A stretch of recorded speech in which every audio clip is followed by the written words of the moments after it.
Hi hello gladiator 2000 ഇറങ്ങിയ 24 വർഷങ്ങൾക്ക് മുമ്പ് ഇറങ്ങിയ റിഡ്ലി സ്കോട്ട് സംവിധാനം ചെയ്ത നമ്മുടെ റസൽ ക്രോ പ്രധാന കഥാപാത്രത്തിൽ അഭിനയിച്ച ഗ്ലാഡിയേറ്റർ അന്ന് ഒരു വൻ തരംഗമായിരുന്നു എന്ന് നമുക്കറിയാം. 90s കിഡ്സിന്, അതായത് 1990കളിൽ ജനിച്ച ആളുകൾക്ക് വളരെ നന്നായി അറിയാം അന്ന് ഗ്ലാഡിയേറ്റർ നമ്മുടെ നാട്ടിലും ഉണ്ടാക്കിയ തരംഗം എന്താണെന്ന്. ഭയങ്കര പോപ്പുലാരിറ്റി നേടിയ വളരെ ട്രെൻഡിങ് ആയിട്ടുള്ള ഒരു സിനിമയായിരുന്നു ഗ്ലാഡിയേറ്റർ. സിനിമ വന്നിട്ട് 24 വർഷങ്ങൾ കഴിഞ്ഞിരിക്കുകയാണ്. 24 വർഷങ്ങൾക്ക് ശേഷം റിഡ്ലി സ്കോട്ട് തന്നെ സംവിധാനം ചെയ്ത് ഗ്ലാഡിയേറ്ററിൻ്റെ 2ാം ഭാഗം പുറത്തിറങ്ങിയിരിക്കുന്നു ഇന്ന്. റിഡ്ലി സ്കോട്ട് പിന്നെ നമ്മുടെ പഴയ റസൽ ക്രോ ഇല്ല, പുള്ളിക്കാരൻ നല്ല വയസ്സായിട്ടുണ്ട്, അതുകൊണ്ടായിരിക്കാം. അങ്ങനെ റിഡ്ലി സ്കോട്ടിൻ്റെ സംവിധാനത്തിൽ തന്നെ ഗ്ലാഡിയേറ്റർ 2 പുറത്തു വന്നിരിക്കുന്നു. ഇന്ന് ഞാൻ ഐമാക്സിൽ കണ്ടു.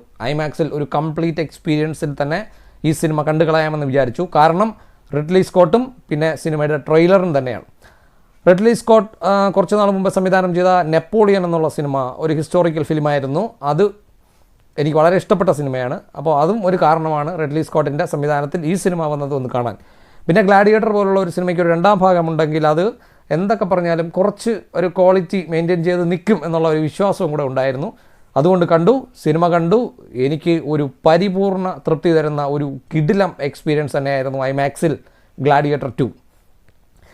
എങ്ങനെ പറയണമെന്നറിയില്ല. തുടക്കം മുതൽ അവസാനം വരെ വളരെ വളരെ ഇൻട്രസ്റ്റിംഗ് ആയിട്ട് പോകുന്ന, എല്ലാ തരത്തിലും പെർഫെക്റ്റ് ആയിട്ടുള്ള, ഭയങ്കര ഒരു മാസ് ആൻഡ് ക്ലാസ് മിക്സായി വരുന്ന ഒരു ചൂടൻ ത്രില്ലർ തന്നെയായിരുന്നു. ഒരു ചൂടൻ എപ്പിക് ഹിസ്റ്റോറിക്കൽ ആക്ഷൻ ത്രില്ലർ എന്ന് തന്നെ വേണമെങ്കിൽ പറയാം ഗ്ലാഡിയേറ്റർ. എന്തൊക്കെ പറഞ്ഞാലും എനിക്ക് പേഴ്സണലി കാലത്തിൻ്റെ മാറ്റമായിരിക്കാം, 2000 വന്ന ആ ഒരു ക്ലാസിക് ഗ്ലാഡിയേറ്ററിനേക്കാൾ എനിക്ക് കുറച്ചുകൂടെ ഇഷ്ടമായി തിയേറ്ററിൽ കണ്ടതുകൊണ്ട് ആണ്.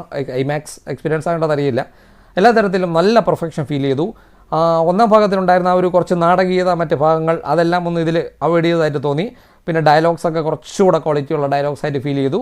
പിന്നെ ക്യാരക്ടേഴ്സ് കുറച്ചുകൂടെ ഡീപ്പാണെന്ന് ഫീൽ ചെയ്തു. പിന്നെ കുറച്ച് ക്യാരക്ടേഴ്സിൻ്റെ എണ്ണം കൂടുതൽ, പിന്നെ ആക്ഷൻ സീൻസ്, പിന്നെ വർക്ക്, VFX, CG, മറ്റു കാര്യങ്ങൾ, സൗണ്ട് മിക്സ്, ഇതെല്ലാം ടെക്നിക്കലിയും നല്ല ഇമ്പ്രൂവ്മെൻ്റ് ഉണ്ട്. പിന്നെ ഒരു തരത്തിലും വില പോകാത്ത രീതിയിൽ സിനിമ ചെയ്തിട്ടുമുണ്ട്.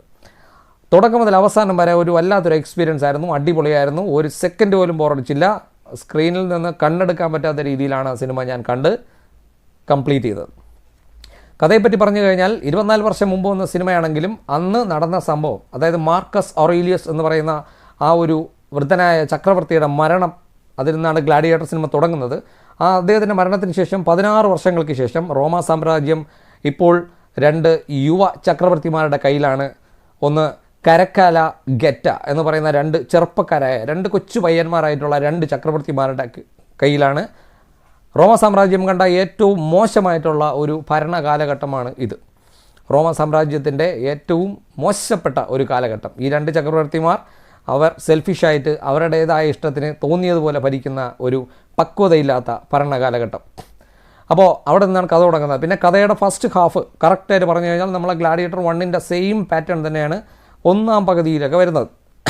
അതായത് മറ്റതിൽ അങ്ങനെയാണല്ലോ, നമ്മളെ മാക്സിമസിനെ കൊണ്ടുവരുന്നു, അടിമയായി കൊണ്ടുവരുന്നു, ഗ്ലാഡിയേറ്ററായിട്ട് ട്രെയിൻ ചെയ്യുന്നു, ഗ്ലാഡിയേറ്ററായിട്ട് മാറുന്നു, അങ്ങനെയൊക്കെയുള്ള സംഭവം തന്നെ ഇതിലും. ഒരു സിനിമയുടെ തുടക്കത്തിൽ തന്നെ യുദ്ധമാണ്. യുദ്ധത്തിൽ ഒരു തടവ് പുള്ളിയെ പിടിക്കുന്നു. അതായത് അവിടുത്തെ ഒരു യോദ്ധാവിനെ കൊണ്ടുവരുന്നു, അയാളെ ഇവിടെ കൊണ്ടുവരുന്നു, അയാളെ ഗ്ലാഡിയേറ്ററാക്കി മാറ്റുന്നു. ഇവിടെ 1-2 കൊളോസിയത്തിൽ 1-2 ഗ്ലാഡിയേറ്റർ വാർ നടക്കുന്നു. നമ്മൾ മാക്സിമസിനെ പോലെ തന്നെ ആളുകളുടെ പ്രിയങ്കരനായി മാറുന്നു. ഇങ്ങനെയൊക്കെയുള്ള കാര്യങ്ങൾ തന്നെയാണ്. പക്ഷേ 2ാം പകുതിയിൽ നല്ല രീതിയിൽ മാറ്റം വന്നിട്ടുണ്ട്. ഒരു പ്രത്യേകതരം ഒരു രീതിയിലാണ്. കുറച്ച് കോൺസ്പിറസിയും മറ്റു കാര്യങ്ങളും, രാജ്യത്തെ ഭരണത്തെ അട്ടിമറിക്കാനുള്ള ശ്രമവും, അങ്ങനെ കുറച്ച് പരിപാടികളൊക്കെ വന്നിട്ടുണ്ട്. പിന്നെ 1ാമത്തെ പാർട്ടിലുള്ള കഥാപാത്രങ്ങളിൽ 2 പേരെ എനിക്കിതിൽ തിരിച്ചറിയാൻ കഴിഞ്ഞുള്ളൂ. ലൂസില എന്ന് പറയുന്ന ആ ഒരു ഫീമെയിൽ, അതായത് മാർക്കസ് ഔറേലിയസ് ചക്രവർത്തിയുടെ മകളായിട്ട് വരുന്ന ആ ഒരു ലേഡി ക്യാരക്ടർ, മറ്റേ അതിലെ വില്ലൻ്റെ ഒരു സഹോദരി, പുള്ളിക്കാരി ഇതിൽ കുറച്ചുകൂടെ വയസ്സായ രീതിയിൽ വരുന്നുണ്ട്. പുള്ളിക്കാരി ഉണ്ട്. പിന്നെ അന്ന് വന്ന സെനറ്റേഴ്സിലെ ഒരു അപ്പൂപ്പനും ഇതിൽ ഉണ്ട്. അങ്ങനെ 2 പേരെ മാത്രമേ തിരിച്ചറിയാൻ കഴിഞ്ഞുള്ളൂ. ബാക്കി എല്ലാവരും പുതിയ ആളുകളാണ്. നായകൻ കൊള്ളാം. പിന്നെ നമ്മളെ പ്രിയങ്കരനായ ഡെൻസൽ വാഷിങ്ടൺ ഈ സിനിമയിലുണ്ട്. പുള്ളിക്കാരൻ കലക്കിയിട്ടുണ്ട്. എന്തൊക്കെ പറഞ്ഞാലും കലക്കി. പുള്ളിക്കാരൻ തുടക്കത്തിലൊരു സാധാരണ റോൾ ഇങ്ങനെ ചെയ്ത് വന്നു. പക്ഷേ സെക്കൻഡ് ഹാഫ് വന്നപ്പോഴേക്കും ശരിക്കും തനി കോണത്തിലങ്ങ് മാറി പുള്ളിക്കാരൻ അങ്ങനെ പടം ഫുൾ നിറഞ്ഞങ്ങ് നിൽക്കുന്ന ഒരവസ്ഥയിലായി. ബാക്കി പറയുന്നില്ല, പുള്ളിക്കാരൻ അങ്ങോട്ട് ചെയ്യുന്ന കുറച്ച് കാര്യങ്ങളുണ്ട്, അതൊന്നും പറയില്ല, കണ്ടു തന്നെ അറിയണം. കങ്കുവയുടെ ആ ഒരു തരംഗത്തിൽ ഇവിടെ പടം മുങ്ങിപ്പോയി എന്നുള്ളൊരവസ്ഥയാണ്. വേറെ തിയേറ്ററുകളൊന്നും അധികം ഇല്ല. എന്തൊക്കെ പറഞ്ഞാലും ഗ്ലാഡിയേറ്റർ 1 കണ്ടിട്ട് തന്നെ ഗ്ലാഡിയേറ്റർ 2 കാണണം. കാരണം കഥയിലെ കുറേ സംഭവങ്ങൾ, കഥാപാത്രങ്ങൾ ഇതെല്ലാം കറക്റ്റായിട്ട് റെഫർ ചെയ്ത് വരുന്നുണ്ട്. അങ്ങനെയുള്ള കുറച്ച് കാര്യങ്ങളുണ്ട്. ഒരിക്കലും ഞാൻ പറയുകയാണ്, ഒരിക്കലും മിസ് ചെയ്യാൻ പറ്റാത്ത ഒരു പടമാണ് Gladiator 2. Historical, epic, action, thriller കാറ്റഗറിയിൽപ്പെട്ട സിനിമകൾ ഇപ്പോൾ വളരെ റെയറാണ്, തിയേറ്ററിൽ റെയറാണ്. അവസാനം വന്നത് നെപ്പോളിയൻ തന്നെയാണ് എന്നാണ് എൻ്റെ അഭിപ്രായം. പിന്നെ ഇത്തരം സിനിമകൾ നെറ്റ്ഫ്ലിക്സിലൊക്കെ ഒരുപാട് വരുന്നുണ്ട്, ഹിസ്റ്റോറിക്കൽ ഫിലിംസ്, ഔട്ട്ലോക്കിങ്ങും അങ്ങനെയുള്ള കുറച്ച് സിനിമകളൊക്കെ കണ്ടിട്ടുണ്ട്.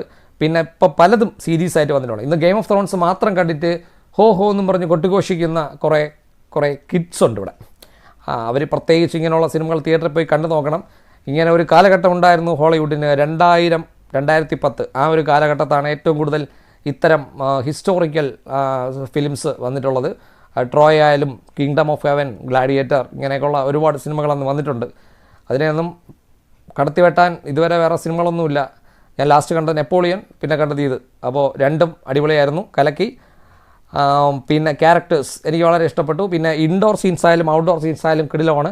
ഫൈറ്റ് സീൻസ് അടിപൊളിയാണ്, സൗണ്ട് മിക്സ് അടിപൊളിയാണ്, പെർഫോമൻസ് അടിപൊളിയാണ്, സ്റ്റോറി ലൈൻ കൊള്ളാം. എല്ലാ തരത്തിലും പടം ഒരു കംപ്ലീറ്റ് ഒരു ക്ലാസ് പടം എന്ന് പറയാൻ പറ്റില്ല, ക്ലാസ് പ്ലസ് മാസ് മിക്സ് ചെയ്ത ഒരു പരിപൂർണ്ണ തൃപ്തി തരുന്ന ഒരു വെരി ഗുഡ് എക്സലൻറ്റ് എന്ന് തന്നെ പറയാം തിയേറ്റർ എക്സ്പീരിയൻസ് ആയിരുന്നു.